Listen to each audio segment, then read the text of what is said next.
Today, we're going to talk about Isaiah. He was a towering figure, a prophet whose words about judgment and hope have echoed for, well, almost 3,000 years. He was a guy who spoke truth to power, and his message, you'll find, is just as powerful today as it was way back when. But let's start with a question for all of us, really. What does it actually take to say something that nobody wants to hear? To stand up and speak an unpopular, inconvenient truth when it feels like the whole world is going in the other direction. That exact challenge is right at the heart of Isaiah's entire story. So, to really get Isaiah, you first have to understand the world he was living in. We're talking about the 8th century BC in the Kingdom of Judah.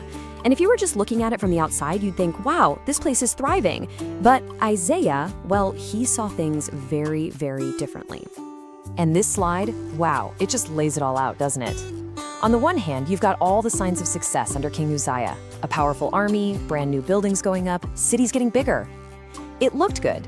But underneath all that shiny prosperity, Isaiah saw a deep moral decay. He saw injustice everywhere, people turning to idols, and a society where the rich were just crushing the poor. The nation was putting all its faith in military might, in their chariots and alliances, and completely turning its back on God. And Isaiah, believe me, he did not mince words. This quote right here cuts straight to the bone. He saw this relentless greed, this land grabbing, this drive to get more and more, no matter who got hurt. And he called it out for what it was. This shows you he wasn't just some mystic up in the clouds. He was a fierce, radical voice for social justice. So, what turns an ordinary person into a prophet of God? For Isaiah, it all came down to one single, absolutely life-shattering moment, an encounter he had in the temple that would change everything for him forever. This sequence is just incredible. Think about it. It happens the same year their long-reigning earthly king Uzziah dies. It's like a new authority is being revealed. Isaiah sees the true king, God himself, in all his glory, and he's just floored. He's completely overwhelmed by his own flaws, crying out, "Woe is me." But then, this crazy, dramatic thing happens. An angel takes a burning coal from the altar and touches his lips, purifying him. It's only after that intense moment of grace that he can even hear the question from God, "Who should I send?" And Isaiah's response? No hesitation. "Here am I. Send me." So what was this big mission he just signed up for? Well, it was complicated.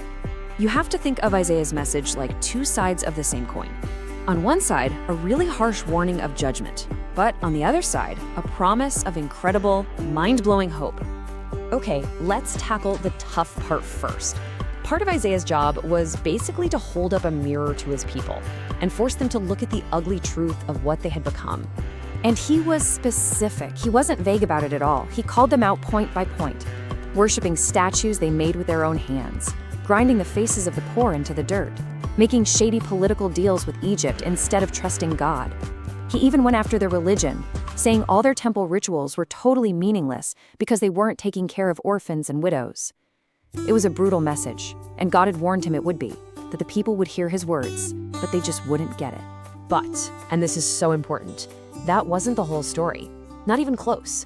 Woven all through those heavy warnings are some of the most beautiful and powerful visions of hope you will ever read. I mean, just listen to this.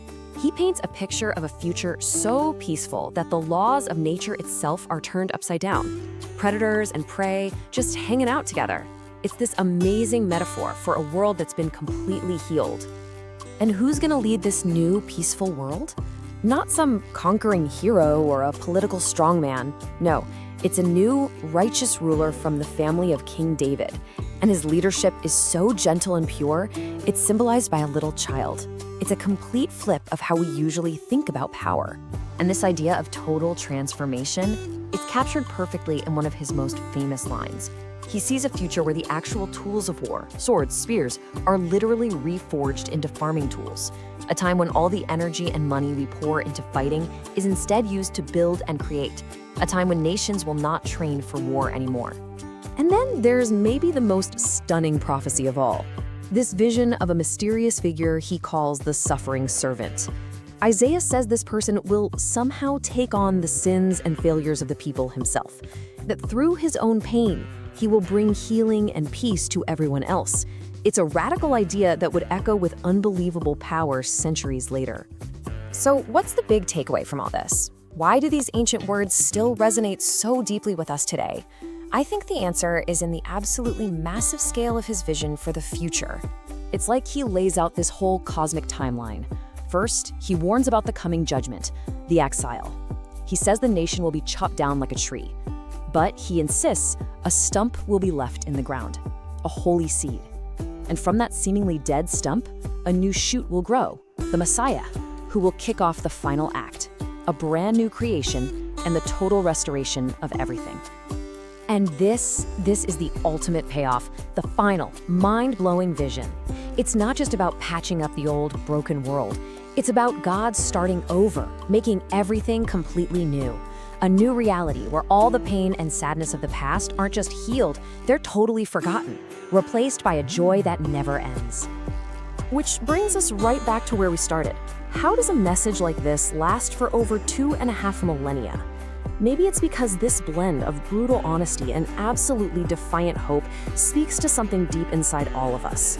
We need someone to tell us the truth, even when it hurts, but we also desperately need a vision for how much better things could be. And that is a message that never, ever gets old.